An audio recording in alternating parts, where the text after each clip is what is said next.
बची हो। तभी सईदा ज़ैनब अलैहिस्सलाम की नज़र आसपास पड़ी तो सईदा ज़ैनब अलैहिस्सलाम वहाँ पर मौजूद नहीं थी। हाँ, वहीं 4 साला मासूम सकीना बीबी, जिनको इमाम हुसैन अलैहिस्सलाम अपने सीने की ठंडक कहा करते थे, उन्होंने अपने साथ मौजूद कनीज़, जो कि हबश की मलिका थी, वो शाही छोड़कर सईदा फ़ातिमा के दर पर कनीज़ी में आई थी। इमाम हुसैन अलैहिस्सलाम और सईदा ज़ैनब अलैहिस्सलाम उनको माँ कहकर पुकारा करते थे। उन्हीं के साथ मिलकर हर सू वो सईदा सकीना को ढूंढने लगी, रो रो कर यही कहती कि वो मेरी भैया की निशानी थी। हमने नन्हे अस्कर को तो खो दिया, लेकिन सईदा सकीना अलैहिस्सलाम इस होलनाक रात में कहाँ चली गई। यूं ही जब वो ढूंढते ढूंढते मैदान करबला की उस हिस्से में आई जहाँ पर 72 शुहदा की लाशें मौजूद थीं, तो एक जानिब को सईदा सकीना अपने बाबा के तीरों से बड़े सीने मुबारक से लिपटी थी। सर तन से जुदा हो चुका था, सर नेज़ों पर बुलंद कर लिए गए थे और यह मनादी सुना दी गई थी कि आला नस्ल के घोड़ों को मंगवाया जाए, इन घोड़ों को इन लाशों पर दुरा दिया जाए। सईदा सकीना अपने बाबा के पाक वजूद से जुदा नहीं हो रही थी,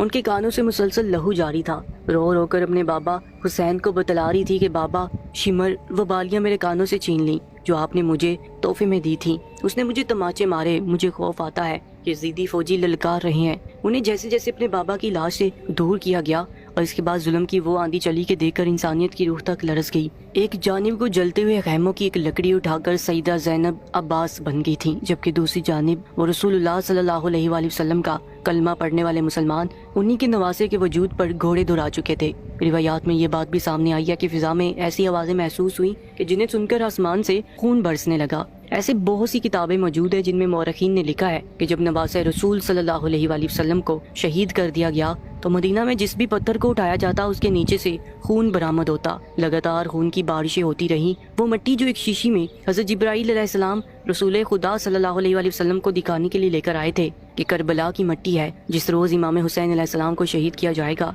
ये मिट्टी सुर्ख हो जाएगी। वही मिट्टी हज़रत उम्मे सलमा अलैहिस्सलाम के पास महफूज थी। वो रोज़े अशूरा का दिन था जब मदीना में हज़रत उम्मे सलमा अलैहिस्सलाम ने उस मिट्टी को देखा। वो सुर्ख हो चुकी थी। वो इतनी रोई कि गश खाकर गिर गई और रोकर सबको ये बताने लगी कि नवासे रसूल सल्लल्लाहु अलैहि वसल्लम को शहीद कर दिया गया है। दोस्तों, गरीब किसको कहा जाता है? गरीब वो नहीं होता जिसके पास मालो दौलत ना हो, बल्कि इस्लाम की रूह में गरीब उसको कहा जाता है जिसका कोई दोस्त बाकी न रहा हो। हर सू दुश्मनी दुश्मन हो। मुहर्रमुल हराम में 10 मुहर्रम की शाम को शाम गरीबा इसलिए कहा जाता है क्योंकि यह गरीबों की शाम है।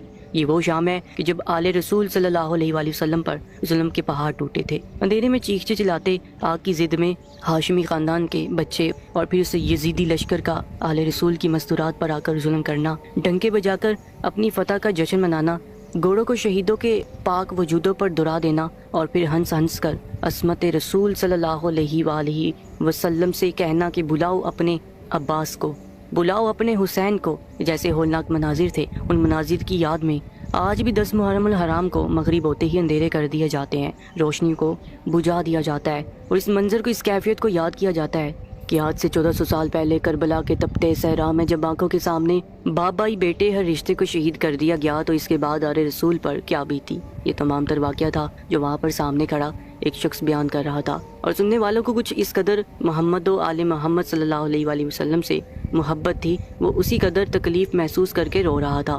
दुआ है कि अल्लाह पाक हमें नेक राह पर चलने की तौफीक अता फरमाए। ऐसे ही मज़ेदार वीडियो देखने के लिए आप मेरे पेज को फॉलो करें ताकि जब भी मैं वीडियो अपलोड करूं तो सबसे पहले वो आपके पास पहुंचे। आप उसको देख के फिर आगे शेयर करो। कमेंट में अपनी राय ज़रूर दिया करें कि आपको मेरे वीडियोस कैसे लगते हैं। शुक्रिया।